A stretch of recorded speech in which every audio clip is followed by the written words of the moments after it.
우리 이제 하나님 말씀 보시겠습니다. 신약성경 에베소서 5장 22절 말씀입니다. 우리 하나님 말씀 신약성경 에베소서 5장 22절 말씀입니다.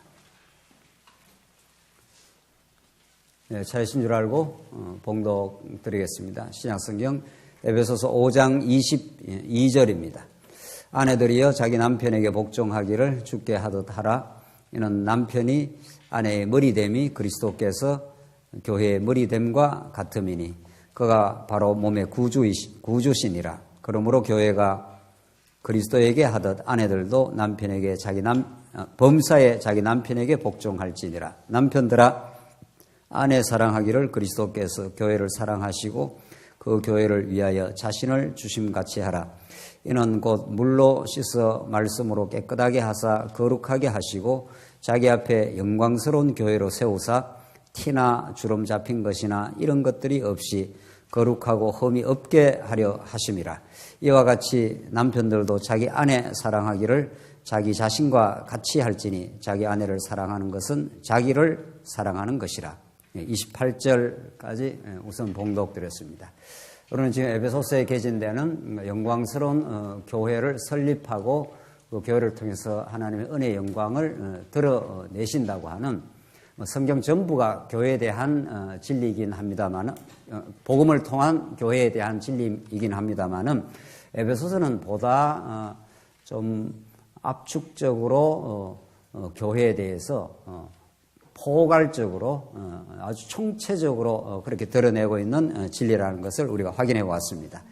우리가 지금 오늘 살펴가는 신약교회 생활 가운데, 신약교회 생활 가운데 먼저 앞부분에서 신앙생활에 대한 권고, 신앙생활의 그 복음적 원리에 대해서 먼저 이야기를 했고, 이제 오늘부터 구체적인 교회 생활에 대해서 사도 바울이 가정생활은 이러이러한 원칙과 의미를 가지고 하는 것이고, 사회생활은 이러이러한 원리에 따라서 하는 것이고, 그 다음 일상생활도 이러이러한 과정을 따라서 이루어지게 될 것이다. 이런 내용입니다. 자, 오늘 우리가 늘 우리가 성경을 이해할 때 성경 66권이 한 권이라는 어떤 이 시대의 새로운 어떤 신학적 기준이 나온 거죠.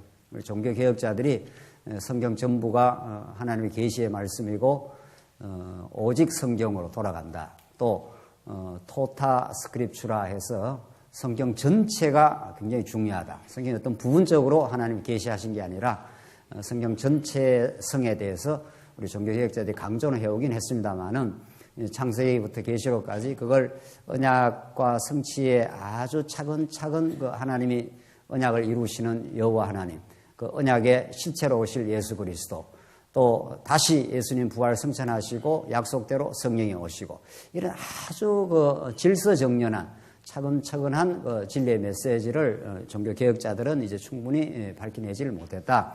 그래서 우리는 이제 창세부터 계시록까지가 그런 언약과 성취의 원리에 따라서 이제 하나의 질서 있는 말씀이다. 그러므로 이렇게 되는 거죠. 그러므로 어떤 성경의 부분도 그 앞뒤의 맥락을 잃어버리고 그 부분만 따로 뗄 수 없다. 이 대원칙입니다. 성경을 우리 보는. 그러니까 우리 성도님들도 댁에서도 아침에 이제 성경을 읽을 수도 있고 저녁에 같이 이렇게 읽고 기도하는 그런 시간을 그렇게 기도하는 시간을 가지고 계시죠? 안 가지고 계시면 빨리 회개를 하고 주일날 오늘만 이렇게 성경을 읽고 우리가 상고하는 게 아니라 집에서 저녁 시간이 많지 않습니까? 그럴 때 저녁에 우리 가족들하고나 우리 또 부부간에나 또 혼자나 이렇게 성경 읽는 습관은 굉장히 중요합니다, 사실은. 자주 이제 성경을 이렇게 접하고 간단하게도 기도라도 하고 이제 그렇게 할 터인데 성경을 집에서 읽든지 우리 교회에서 같이 이렇게 상고를 하든지 늘 오늘은 우리가 에베소 전체를 한번 읽어봐야 되겠다. 혹은 로마서 전체를 읽어봐야 되겠다. 이렇게 해서 언제나 처음부터 끝까지 흐름을 이렇게 이해하면서 또 저희들이 이런 개론의 윤곽이 잘 나와 있지 않습니까? 이런 것들 옆에 좋은 참고서를 놓고 이렇게 성경을 살펴가는 거죠. 자, 오늘 우리 개인 생활 가운데 가정 생활에 관한 너무도 복되고 정말 복된 진리의 메시지가 이 에베소서에 들어있는데 이것을 이해할 때 정말 오늘 아내들이여 남편들이여 바로 이렇게 우리는 들어가지 않는다는 거죠.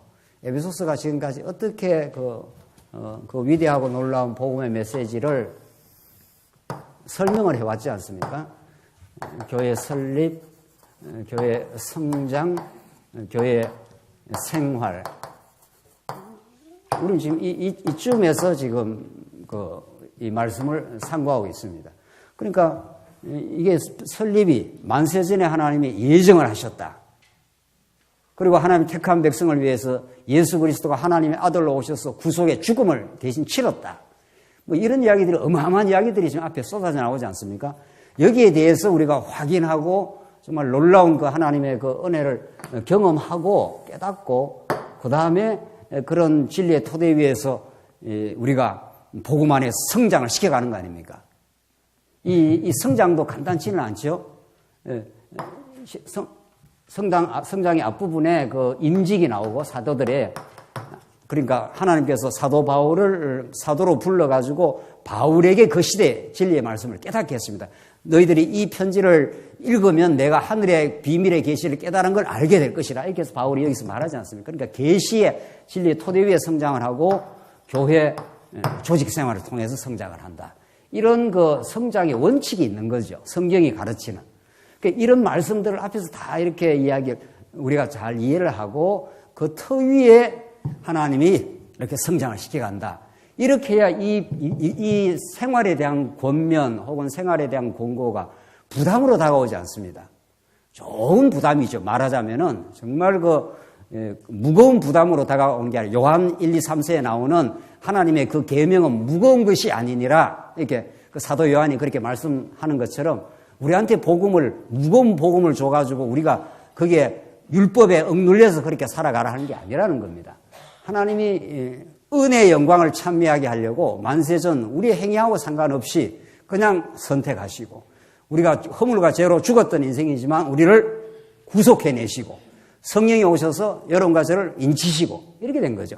그리고 나서 이제 진리를 통해서 조직 생활을 통해서 이렇게 교회의 건강한 조직 생활을 통해서 자꾸 성도들과 교제하고 나누고 하면서 우리 자신의 한계, 자기 중심성도 발견하고 또 교제를 통해서 더 깊이 있는 진리를 깨달아가는 이런 그 교회 생활의 건강성, 교회 생활의 강건함, 교회 생활의 그 성실성 이런 마음을 자꾸 주셔서 우리를 성장시켜 놓았기 때문에 그런 성장의 터 위에 우리 가정생활을 돌아보자, 우리 사회생활을 돌아보면 그 가정생활도 얼마나 놀라운 하나님의 은혜의 계시가 담겨있는 그런 계시의 현장이냐. 가정생활을 하나님이 주신 것은 그저 가정생활 자체를 알콩달콩 잘하라고 준 게 아니라 가정생활 잘하면 중요합니다. 그러니까 세속적 가정생활과 복음적 가정생활이 얼마나 다른가. 이게 유사하다면은 우리는 오늘 이런 말씀을 읽을 이유가 없는 거죠. 요즘에 가정세미나가 막 밀어 터졌습니다. 가정세미나가. 너무도 현대인들의 가정이 어려운 가정들이 많고 실제로 예수 믿는 성도 안에도 그렇게 가정이라는 것이 단순 스위트홈이만은 아닙니다. 가정이라는 것이 우리의 한계, 우리의 죄성 이런 것들이 다 그냥 민낯이 드러나기 때문에 그 속에서 복음을 깨닫고 서로 어거하고 성장해가고 이런 것들이 보통 과제가 아니라는 것은 가정생활을 경험해 본 사람은 누구나 알고 있는 겁니다.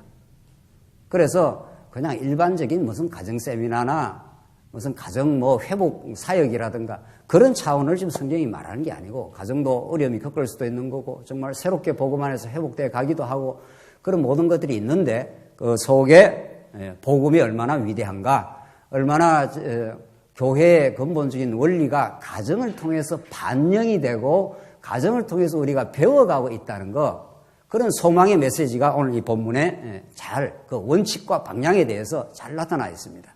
그래서 오늘 이 본문을 우리가 읽어 나갈 때 그런 그 큰 원리에 대해서 읽는다는 거죠.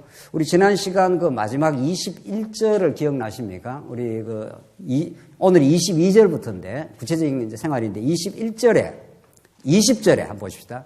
거기서 우리 지난 시간 강조하면서 이렇게 하나님께서 복음의 원리를 깨닫게 되면 우리가 그리스도를 머리로 한 지체로서 만나게 되고 가정도 그런 원리가 반영이 된다. 이렇게 하고 우리 끝나지 않습니까? 우리 지난 시간. 그 앞에 한번 보십시다. 20절. 범사에 우리 주 예수 그리스도의 이름으로 항상 하나님 아버지 하나님께 감사하며. 이게 우리 구체적인 신앙 생활에 대한 권고입니다. 신앙생활에 어떤 과정적 원리가 있는 거죠. 하나님께서 원망이 많고 우리가 탐욕이 많던 허물과 죄로 죽었던 우리들을 그 큰 사랑으로 우리를 건져내시고 하나님의 은혜 속에 살게 하고 이제는 땅의 것을 바라보는 게 아니라 하늘의 세계를 바라보게 되었고 영원한 소망을 가지게 되었고 우리가 지난날에 죄로 범벅지고 고통받고 실수 있었지만 하나님이 여전히 언약대로 사랑하시고 이런 복음이 점점 에베소에서 드러나면서 새로운 하늘이 주는 감사가 있는 거죠. 오늘 본문이 그런 거 아닙니까? 항상 아버지 하나님께 감사하며 이런 토대를 하나님께서 만드시고 그런 감사의 토대 위에 가정생활로 이끌어 간다는 겁니다. 부부가 만나가지고 만약에 남편과 아내가 그냥 이렇게 육신적으로 만나지 않습니까? 예수 믿지 않는 사람들은. 우리 예수 믿는 사람도 1차적으로 그렇게 만나는 거죠. 뭐 내가 당신을 좋아해서 당신이 나를 좋아해서 이렇게 만납니다. 예수 믿는 사람도. 물론 예수 믿는 사람은 이제 신앙 안에서 만난다든가 하면 신앙의 그 동질성을 가지고 이제 서로 사랑하고 이렇게 만날 수도 있는 거지만 1차적으로는 사람인지라 그냥 남자 여자가 끌려서 만날 수가 있는 겁니다. 이렇게 이제 딱 만나서 신앙생활 하는 거하고 그냥 가정생활 하는 거하고 정말 그 예수 그리스도 안에서 남편과 아내를 이해하는 거하고 전혀 차원이 다릅니다. 어느 그 교회에서 그런대로 요즘 교회가 다 타락한 건 아닙니다. 이게 언약 성취 사이 천포괄적인 틀이 약해서 그런 어려움이 있는 건 또 사실이지만 어느 교회에 그 지나가면서 제가 이렇게 보니까 가정의 목적은 행복이 아니라 거룩입니다. 결혼의 목적은 그러니까 결혼의 목적이 행복이 아니라 거룩입니다. 이런 걸 제가 우리 교회에 오다 보니까 이렇게 그 플랜카드 비슷하게 써 붙여 있더라고요. 그 참 일리가 있다. 상당히 그 교회를 인도해 가는 그 어떤 목회적 방향이라든가 신학적 어떤 나름의 그 문제의식이 있는 분이구나. 제가 이런 걸 느꼈습니다. 뭔가 다른 거죠. 우리는 거기다 한 걸음 더 나가는 거죠. 우리 성경 전체 그 원리에 비춰보면은 결혼의 목적이 단순 남자 여자가 만나서 당신이 내 좋은 사람 만났으니까 행복을 구가해서 살자. 이건 예수 안 믿는 사람들이 하는 소리지요. 그렇게 행복을 목적으로 딱 삼으니까 처음에 나름대로 자기 눈에 들고 마음에 들었다가 마음에 안 든 게 생기거나 남편과 아내가 내 뜻대로 안 해주거나 그럼 당장 불행감을 느끼지 않습니까? 결혼의 목적이 나 자신을 위한 행복이 아니라 하나님 여호와를 우리는 배우기 위해서 이 복되고 아름다운 가정생활을 통해서 거룩을 지향하고 거룩이라는 건 하나님의 속성이니까 그런 거죠. 다릅니다. 전혀. 그렇게 거룩한 하나님의 형상을 배워가고 그걸 깨달아가고 자신이 얼마나 죄인이라는 것도 깨닫고 그러다 보니까 거룩한 형상이 이루어지니까 결과적으로 우리가 주 안에서 행복을 누리죠. 결과적으로는 그때 행복하고 그냥 안 믿는 사람들이 네 좋고 내 좋고 뭐 이렇게 살자 하는 행복하고 질이 달라도 한참 다른 거 아닙니까? 그런 것들을 이렇게 확실하게 차별화를 못 시키면은 괜히 그 부러워하기도 하고 괜히 자기가 가정생활이 좀 어렵거나 하면 절망을 느끼기도 하고 그렇다는 거죠. 가정생활에 어려움이 찾아온 건 우리를 돌아보라는 이야기고 더 하나님의 복음을 의지하라는 이야기니까 그것도 하나님의 섭리입니다. 또 이렇게 살다 보니까 성숙을 이루게 되고 거룩을 이루게 되어서 서로 복되게 진리 안에서 결혼을 이루어 살면 그것도 또 하나님께 감사한 일입니다. 목적이 그 가정 자체에 있지 않습니다. 이게 분명합니까? 지금 다 가정생활 하고 계시지 않습니까? 그러니까 목적 자체를 자기 행복으로 딱 걸어놓았기 때문에 자꾸 불행감을 느낀다는 거예요. 내 뜻대로 안 되니까. 내 뜻대로 남편이 안 움직이고 내 뜻대로 남편이 다 돈 뭐 그렇게 충분히 못 버리고 하면 당장 저 미움이나 원망이 자꾸 생기는 거죠. 그 탐욕을 누가 채우겠냐고요. 그건 하나님도 못 채웁니다. 인간의 탐욕은. 인간의 탐욕은 끝도 한도 없기 때문에 그걸 채워서 가정생활의 행복을 유지하겠다고 생각하는 사람에는 언제나 그거는 이미 실패를 예고하고 살아가는 거죠. 그래서 다릅니다. 성경이 가르치는 가정, 그것은 이미 이렇게 영광스러운 하나님의 교회로 우리를 부르셨다. 그런 원리 속에서 가정도 그 여호와 하나님을 그 예수 그리스도가 우리의 가정의 주인이시다.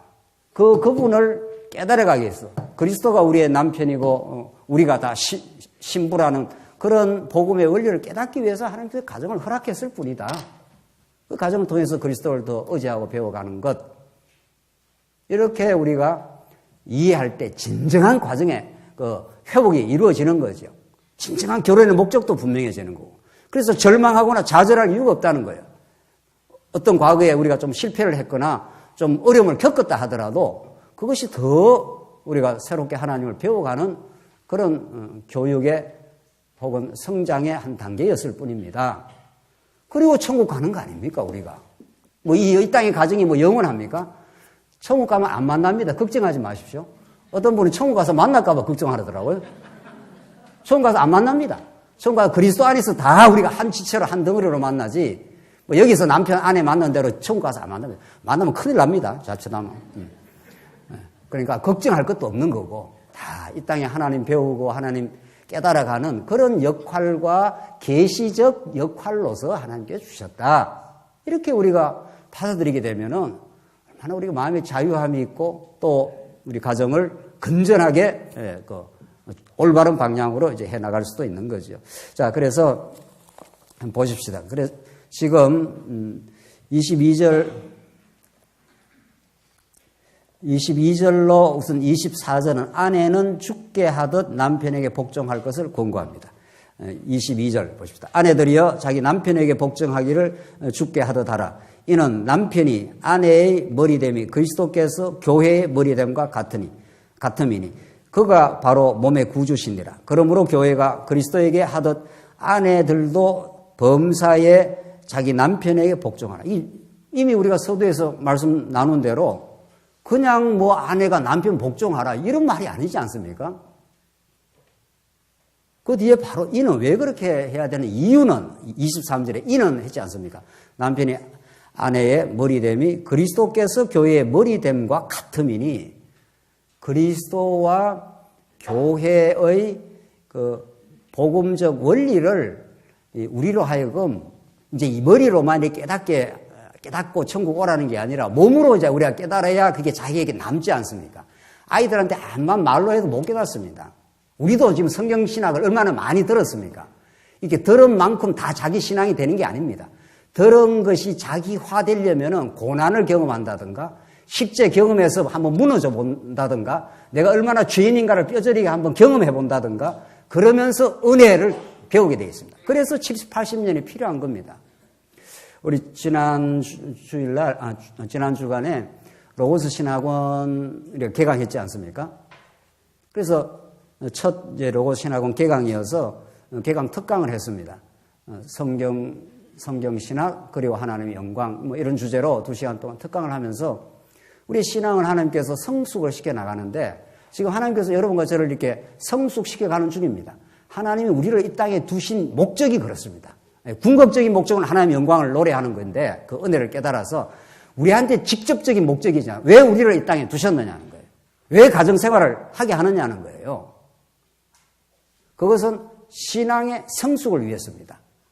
신앙의 성숙이라는 건 하나님을 더 깊이 알아가기, 더 많이 알아야 더 많이 찬송을 하게 되고 그런 만큼 더 많이 행복해집니다. 진짜 행복해집니다. 그걸 천국을 누린다 그러지 않습니까? 심령이 가난한 자는 복이 있나니 천국이 너희의 것임이라. 애통하는 자는 복이 있나니. 그때 복 하는 말이 전부 구약에 나오는 3대 언약의 복과 똑같은 맥락이란 말이에요. 그래서 우리를 하여금 신앙의 성숙을 그치게 하려고 우리를 이 땅에 두신 겁니다. 그러면 어떤 과정적 원리를 통해서 성숙을 하느냐는 거예요. 그냥 성경만 이론적으로 많이 이렇게 배우고 무슨 달달달달 하듯이 구조를 잘 분석을 하면 신앙이 성숙하느냐고요. 그거는 신앙 성숙의 한 기초 조건은 되는지는 몰라도 하나님이 여러분과 저를 이 광야에서 돌릴 때 40년 이스라엘에서는 돌릴 때 40년의 옛사람이 무너지는 뼈아프고 때로는 아픈 시간들과 그 고난의 여정을 하나님이 허락해 놨습니다. 그걸 통해서 옛사람이 차근차근 무너지고 속사람이 세워져 가는 그 긴 평생에 걸친 신앙 성숙이 있는 겁니다. 거기다가 그게 우리 광야 생활이고 거기다가 여러분과 제가 오늘 주일이든지 수요일이든지 뭐 금요일날 로고스 신학원이든지 이렇게 자주 만나지 않습니까? 이 만나서 서로 간의 신앙 안에서 서로 위로하고 격려하고 서로 응원해주고 박수 쳐주고 정말 아파하고 힘들어하는 성도들 곁에서 같이 정말 울어주고 이런 교회적 생활을 통해서 성숙합니다. 그러니까 교회 생활의 건전함, 교회 생활의 지체와의 활발한 교류 이런 거 없이 신앙 절대로 성숙해지지 않습니다. 그걸 우리 첫 개강 시간에 왜 우리가 로봇 신학원에서 이렇게 다시 신학적으로 혹은 성경적으로 공부를 해야 되는가? 이 공부만 그냥 이론적으로 잘하면 우리가 신앙에 성숙하는가? 그렇지 않다는 겁니다. 하나님이 이런 체계적인 공부도 필요하고 왜 체계적인 공부가 필요 없겠어요? 창세기부터 차근차근 공부하는 체계적인 공부도 필요하지만 그거 잘 안다고 무조건 성숙하는 것도 아니라는 거예요. 그 모든 성숙의 주권과 주관을 성령 하나님께서 하시고 여러분과 저가 이미 지난 일주일 동안 여러분과 제가 생활 속에서 많이 겪어왔지 않습니까? 여기는 지금 이런저런 아픔, 어려움, 환희, 즐거움 다 겪고 오늘 에베소서를 딱 듣는 겁니다, 지금. 그만큼 많은 경험에 뭐가 있는 토대 위에 이게 말씀이 전달될 때 이렇게 깊이 들리는 거죠. 왜 우리 어린 아이들, 청년들이 말씀을 깊이 못 듣습니까? 그거는 그냥 이론적 수준에, 청년들이 못 깨닫는다는 말은 아니에요. 청년들 수준에서 깨닫는 거죠. 그러나 삶이 얼마나 때로는 고단한지, 인생이 얼마나 자기중심적인 죄인인지, 이런 걸 살아가면서 깊이 많이 연륜을 겪은 사람은 똑같은 말씀을 또 다른 거죠. 오늘 가정생활이 그렇습니다. 하나님께서 우리의 신앙을 성숙해 하려고 가정생활도 변해가는 겁니다. 그러니까 여기 초짜 결혼생활 하는 사람이 있죠. 초짜가 무슨 말인지 잘 모릅니까? 이제 신혼 살림 말이죠.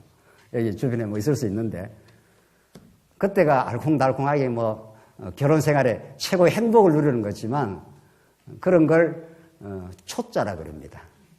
결혼생활, 인자, 결혼해가지고 이런 거. 이제 겪어갈 일들, 더 깊어질 일들, 더 배워갈 일들, 그게 10년, 20년, 30년. 우리 장로님이나 권사님들이 결혼생활 30년, 40년, 50년, 60년 하면서 그 많은 사연과 그 많은 것들을 겪으면서 가정생활도 자꾸 변합니다. 오늘 보십시다. 그래서 아내들이여 자기 남편에게 복종하기를 주께 하듯 하라. 이 말만 만약 따로 떼내면 정말 이 페미니스트들, 요즘 아주 목소리가 큰 그 여성주의자들은 이런 거 성경에서 찢어내라고 이야기하겠죠. 왜 우리가 남편한테 복종을 하느냐. 복종이라는 말 자체도 싫어합니다. 근데 성경의 복음을 알고 나면은 이런 말들이 얼마나 소중한 말들이라는 건 성경의 맥락 속에서 해석이 되는 거죠. 그런 여성주의자들, 페미니스트 주의자들은 요즘 목소리가 얼마나 큰지 모릅니다. 요즘 웬만한 남자들, 여자들의 그 목소리 못 당해냅니다. 그거는 사회적으로도 지금 그리 강력하게 주장들이 많지 않습니다. 그게 다 타락의 징조입니다. 그렇다고 해서 그 반대에 가부장적 제도, 옛날 가부장적 제도가 무슨 진리도 아닌 거죠. 이게 이러나 저러나 세상은 양쪽으로 극단으로 언제나 치달아가는 거죠. 모든 세상 사조가 그렇습니다. 진리가 아니면 균형을 잡을 수가 없는 거죠. 옛날에 그냥 남자가 그냥 하고 막 그냥 권위적으로 우리 할아버지는 담배 꽃다리 딱딱 때리면 집안에 아무도 다 조용해야 되는 거죠. 그런 그 가부장적 문화 말이죠. 그러니까 기를 못 피는 거죠. 여자들이. 밥도 따로 먹어야 되고. 요즘 밥 따로 드십니까? 예. 안 그러잖아요. 옛날에 그 밥 이렇게 따로 이렇게 먹었어요. 따로. 그런 것도 타락한 문화고. 그렇다고 해서 그걸 반발하는 요즘에 그 여성주의자들의 그 여성운동, 그것도 타락한 문화고 그렇습니다. 어떻게 균형을 잡을 수가 없는 겁니다. 세상은.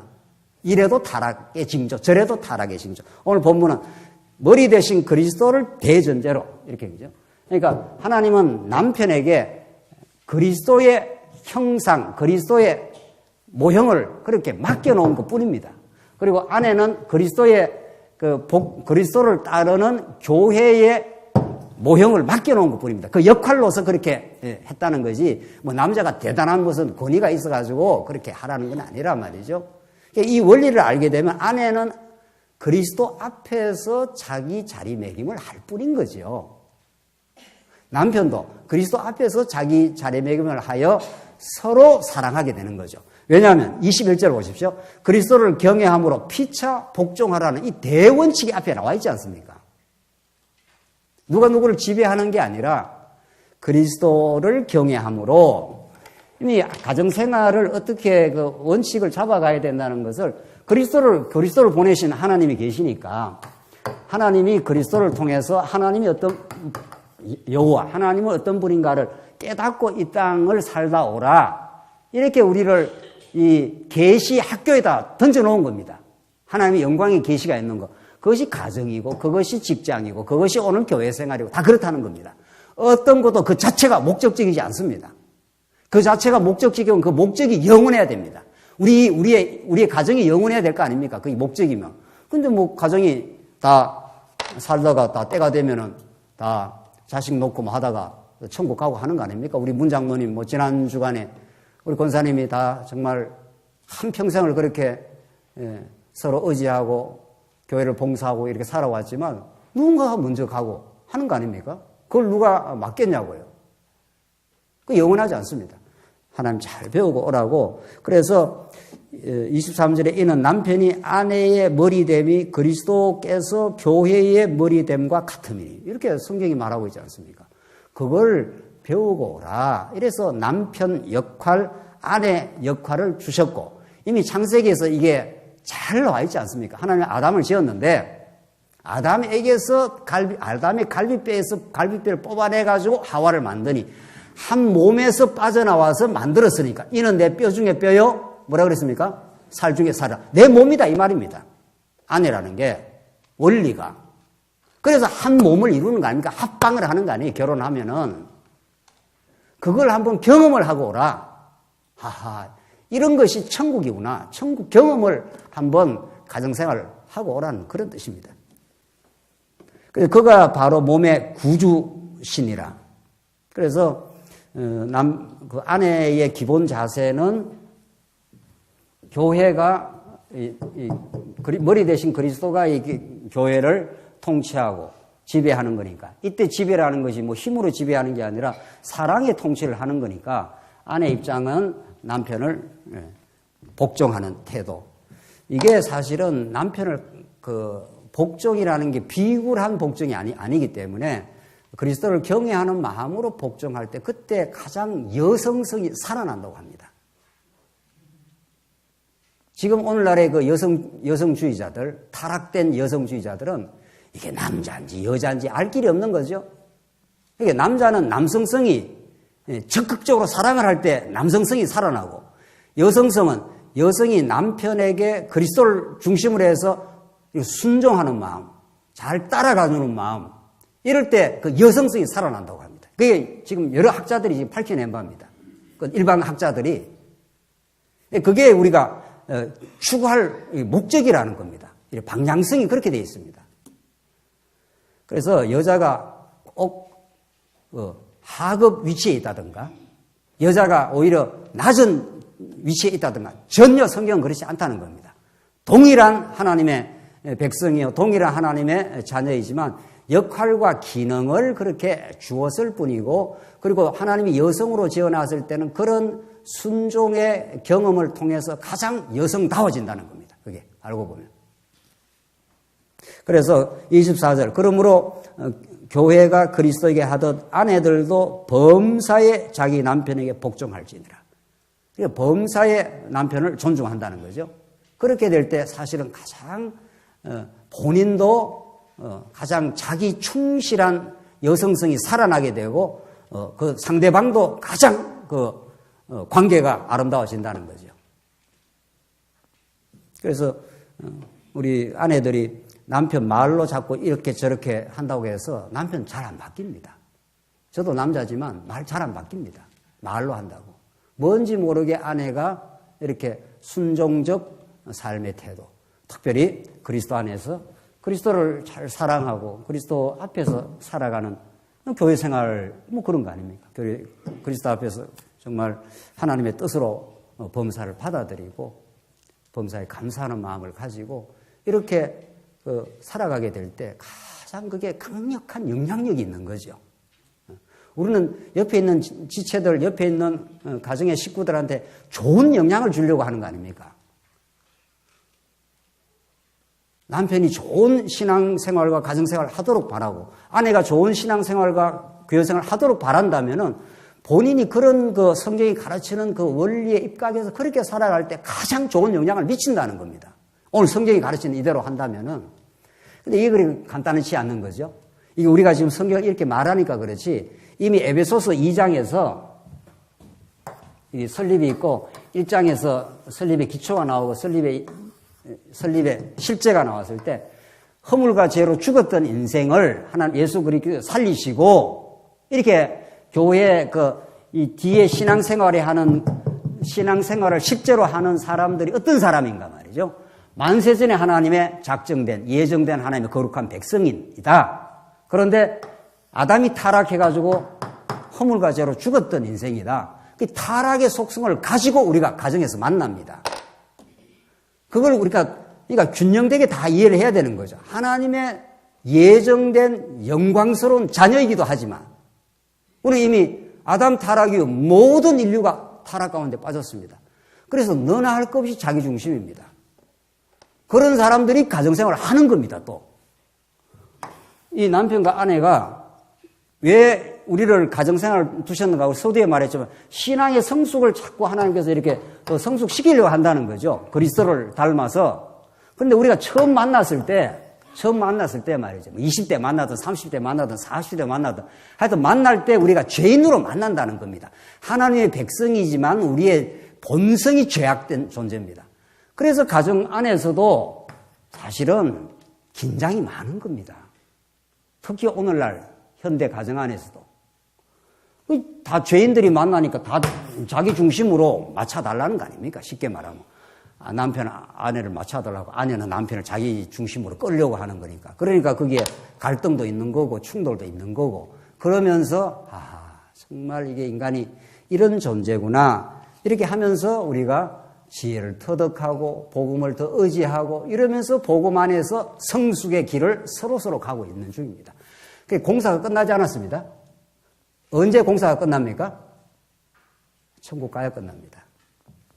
죽는 날까지 이 작업은 계속 진행되고 정말 이 가정생활을 통해서 우리가 하나님을 더 의지하고 더 배워가고 이렇게 한다는 것을 우리가 염두에 둘 때 진짜 우리는 올바른 방향을 찾게 되는 거죠. 25절 봅시다. 남편들아 아내 사랑하기를 그리스도께서 교회를 사랑하시고 그 교회를 위하여 자신을 주신같이 하라. 이거 얼마나 기가 막히게 좋은 말씀입니까? 우리 장로님들 여러분 계시는데 이렇게 하십니까? 정말 이 본문 말씀대로? 네. 그렇게 장로님들 얼마나 오랜 세월 가정생활하고 신앙으로 무장되었으니까 이런 방향으로 가고 있는 중이죠. 정말 이런 방향으로 지금 가고 있는 중이죠. 누가 완벽하게 이렇게 실현할 수 있느냐는 거예요. 그런 사람 없습니다. 그래서 사도 바울이 이미 강조했던 대로 내가 그리스도에게 붙잡힌 바 된 그것을 잡으려고 지금도 그리스도의 표대를 향해서 달려가고 있다. 이렇게 말합니다. 누구나 과정 중에 있습니다. 전에는 남편이 어떤 힘을 가지고 있다면 그 힘으로 자기 아내를 컨트롤하려고도 하고 자기 뜻대로 움직이려고도 하고 이런 게 인간이 다 있는 거죠. 그러다 그건 아니지. 그게 진짜 힘이 아니지. 이렇게 해서 우리가 점점 바뀌어 가고 있을 뿐입니다. 그래서 26절 이는 곧 물로 씻어 말씀으로 깨끗하게 하사 거룩하게 하시고 자기 앞에 영광스러운 교회로 세우사 티나 주름 잡힌 것이나 이런 것들이 없이 거룩하고 흠이 없게 하려 하심이라. 이와 같이 남편들도 자기 아내 사랑하기를 자기 자신과 같이 할지니 자기 아내를 사랑하는 자는 뭐라고 했습니까? 자기를 어떻게 해요? 사랑하는 것이라. 왜냐하면 한 몸이다 이 말입니다. 아담에게서 갈빗대를 뽑아가지고 하와를 만들기 때문에 이게 객체가 아니는 거죠. 우리가 타락해가지고 이렇게 객체로 따로따로 사는 거지 신령한 의미에서는 한 몸이라는 겁니다. 그러니까 남편이 아내를 사랑하는 것은 자기를 사랑하는 격이 된다는 겁니다. 그러나 오늘날 얼마나 많은 가정생활에 그 어려움들을 노출시키고 있고 그것을 통해서 정말 하나님 나라는 내 힘으로 되는 게 아니라 하나님 나라의 가정을 세워가는 것이 얼마나 정말 복음의 능력이 만들어가는 일이고 성령께서 해가시는 일이라는 걸 더 깊이 있고 뼈저리게 깨달아가는 이 공간이 가정생활이라는 겁니다. 가정생활처럼 우리의 그 옛자가 그대로 노출되는 곳이 어디 있습니까? 그래서 가정생활은 정말 그리스도 안에서 인간의 그 약점, 죄성 이런 것들이 가장 노출되는 곳입니다. 그러나 그렇기 때문에 용서, 이해, 덮어줌 이런 것들을 또 가장 배울 수 있는 곳이기도 합니다. 그래서 우리 교회의 기초 단위가 가정이라는 겁니다. 그 가정에 대한 깊이 있는 우리가 생각과 훈련을 그치지 않고 교회가 건강해지는 법이 없습니다. 오늘 에베소서가 그렇게 말하고 있는 대로 이 부분은 피해 나갈 수도 없고 이거는 그 아름다운 사랑의 훈련 도장으로 우리가 받아들이게 되고 지금도 그 일을 하고 있지 않습니까? 그러나 복음 안에 있다는 것이 얼마나 놀랍고 중요한지 모릅니다. 그 가정 자체가 우리 행복의 어떤 원천이다 이렇게 생각하게 되면은 얼마나 지금 어려움을 겪고 있는 가정도 많고 어려움을 겪은 이미 가정도 있고 그러면 그게 무슨 실패한 가정이냐 말이에요. 그렇지 않습니다. 여러분과 제가 복음 안에서 이루어진 어떤 일도 완전한 실패라는 건 없는 겁니다. 실패와 어려움을 겪었을 뿐이고 그걸 통해서 더 우리가 그리스도를 사랑하면 되는 겁니다. 그렇게 우리가 가정을 이해하게 될 때 가정이 성숙의 과정을 거쳐서 기쁨을 누릴 때도 하나님께 우리는 찬양하게 되고 이렇게 귀한 가정 주셔서 감사합니다. 이렇게 할 수 있는 거고 가정에 어려움을 겪고 또 지금 이렇게 진통을 겪고 성도님들 지금 우리 교회 안에도 가정에 지금 굉장히 심각한 어려움을 겪고 있는 성도들이 있을 수 있는 겁니다. 제가 감지하는 것도 있을 수 있는 거고 이미 얼마든지 있을 수 있는 겁니다. 왜? 어느 삶의 현장이든 죄악이 융성하고 죄의 약점은 우리 삶 속에 드러나기 때문입니다. 그래서 그걸 우리가 받아들이고 우리가 지체들을 이해하고 한 사람을 이해하는데 그 가정의 배경을 같이 이해해야 그 사람을 이해를 하는 겁니다. 제가 가정에 어려움을 겪고 그리고 새롭게 복음을 깨닫게 되고 그래서 다시 목회적인 삶을 열애전에 이렇게 하게 됐는데 그러고 나서 이렇게 성도님들을 이해하는 이해의 틀이 달라졌습니다. 하하, 가정이 어려울 수 있는 거구나. 이렇게 좋은 말씀을 들어도 하나님께서 한번 어려움을 주시고 그 어려움을 통해서 새롭게 성장시키려면 그렇게 할 수 있는 거구나. 그걸 이해를 하게 됐습니다. 그래서 어떤 한 성도를 이해하게 될 때 그 한 성도만을 이해하는 게 아니고 그 가정의 신앙 상태가 어떤지, 어떤 어려움이 있는지, 자녀들은 신앙적으로 어떻게 건사를 하고 있는지 이런 것들을 총체적으로 이해를 해야 그 한 사람을 우리가 온당하게 이해할 수가 있습니다. 우리 지금 장로님들, 권사님들 다 지구 섬기고 관리하고 하지 않습니까? 어떻게 성도님들 바라보고 계십니까? 그 가정을 잘 이해하는 게 너무도 중요합니다. 여러분과 제가 지금 아는 것 이상으로 가정에 굉장히 어려움이 진행될 수가 있는 겁니다. 교회는 그런 것들을 편안하게 우리 지구 장로님한테, 지구 권사님한테 장로님, 권사님 혹은 목사님 참 이런 어려움이 있습니다. 이거 같이 기도해 주시고 같이 복음 안에서 성숙하길 바랍니다. 이런 이야기들이 편안하게 오고 갈 수 있어야 그게 건강한 교회입니다. 쉬쉬쉬쉬쉬 하고 말이죠. 교회 와서는 전혀 그런 거 없는 것처럼 이야기하고 그 아주 병든 교회입니다. 어느 교회든 어느 가정이든 어려움이 없는 교회, 어려움이 없는 가정이 없습니다. 우리는 전혀 그러지 않는데요. 그럼 말씀 들을 필요 없이 그냥 집에 가십시오. 지금 천국으로 빨리 가시든지. 그렇게 될 수가 없는 겁니다. 제가 여러 사람, 제가 이전 교회에서도 여러 가정들을 이렇게 같이 대화를 나누지 않습니까? 제가 조금 목회자이기 때문에 성도님들이 그래도 좀 편안하게 이야기를 하십니다. 너무 힘듭니다. 이런 것들을 어떻게 헤쳐나가야 될지, 정말 어떻게 지혜를 얻어야 될지 지금 이 자리에도 있을 수 있습니다. 그래서 이 아내와 남편 간의 관계, 부모와 자식 간의 관계, 심지어 남편, 며느리와 시어머니의 관계 다 그렇게 간단치 않습니다. 왜? 인간이 죄인들이니까. 우리가 죄인이 이렇게 가정생활을 지금 하고 있는 거 아닙니까? 그러나 죄인이지만 이제 우리는 죄인으로 끝난 게 아니라 하나님의 영광스러운 복음을 깨닫게 되었고 우리가 그리스도를 우리가 삶의 목적을 가지게 되었고 오늘 이 자리에는 예수를 안 믿는 남편, 예수를 안 믿는 아내도 있지 않습니까? 그럼 어떻게 해야 되느냐고요. 그러니까 어떻게 해야 되느냐가 아니라 하나님이 아직은 안 믿는 남편을 줘서 그냥 교회를 혼자 나올 수 있는 거죠. 그걸 우리는 질책하거나 정죄할 게 아니라 그 가정을 이해를 해주고 잘 그분이 신앙적으로 갈무리가 돼가지고 성장하도록 도와주고 교회가 그렇게 함으로 자꾸 온 가정이 교회를 생각할 수 있도록 그렇게 자꾸 우리 교회가 격려하고 위로하고 이해해주고 그리고 올바른 방향을 찾아가도록 지원하고 이게 우리 교회가 할 일입니다. 그래서 가정 목회를 떠나서 교회 목회를 할 수가 없는 겁니다. 그 가정 속에 모든 그 원리가 지금 숨어 있고 그게 아픔이 내재해 있기 때문입니다.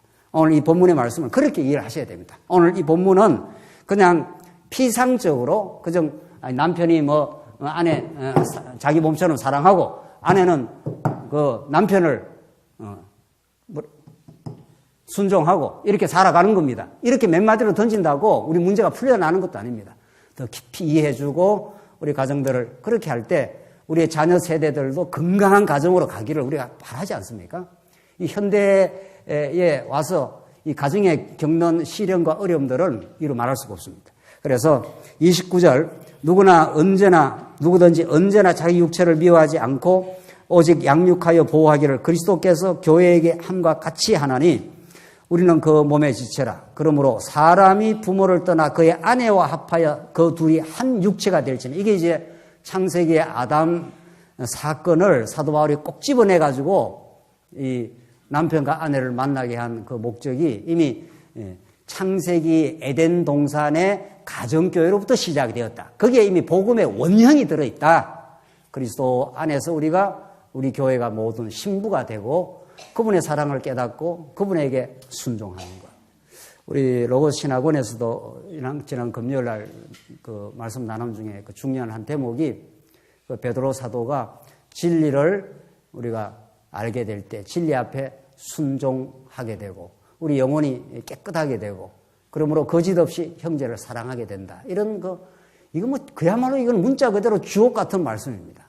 세상에 그런 말씀이 어디 있습니까? 베드로의 거칠어 보이는 베드로의 입에서 그런 주옥 같은 말씀이 나옵니다. 진리는 우리에게 순종을 가르쳐 주는 것이지 진리는 우리의 지식의 확장을 가르쳐 주는 게 아닙니다.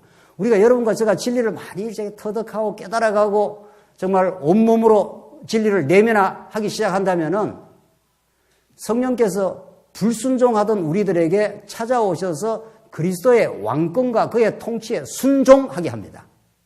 그러니까 여러분과 제가 진리를 잘 깨달았다 하는 것은 가정생활에서 아내 입장에서 남편에게 잘 순종하는 게 진리를 잘 깨닫는 겁니다. 그런 태도가 올바르게 형성되는 것. 남편 입장에서는 전에보다도 더 자기 중심으로 사는 게 아니라 아내를 자기 몸처럼 사랑하는 그런 방향으로 점점 성장해 가는 것. 이 가정신앙생활의 훈련을 거치지 않고 우리의 신앙이 성장하는 법이 없습니다. 이게. 그만큼 중요하기 때문에 바울이 에베소서 골로새서에서 꼭 집어서 이렇게 가정생활에 대해서 복음적 권면을 하고 있습니다.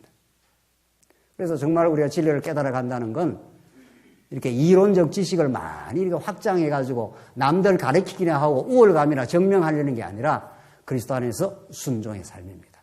범사에 인정하고 범사에 하나님께 감사하고 주신 남편과 아내가 한평생 사는 건 이것처럼 기적이 없습니다. 이 많은 인류 가운데 하필이면 이 사람을 만나게 한 하나님의 선한 뜻이 있는 거죠. 살다 보면 내 마음에 안 드는 것도 있지만은 그러나 그 속에 담긴 신비로운 하나님의 뜻이 있는 거죠. 그걸 인정하고 받아들이고 그 속에 훈련받고 그리스도를 더 바라보는 것, 이것이 하나님께서 우리에게 주신 가정의 목적입니다. 가정은 행복하라고 준 게 아니라 거룩을 이루어가라고, 하나님을 잘 배워가라고.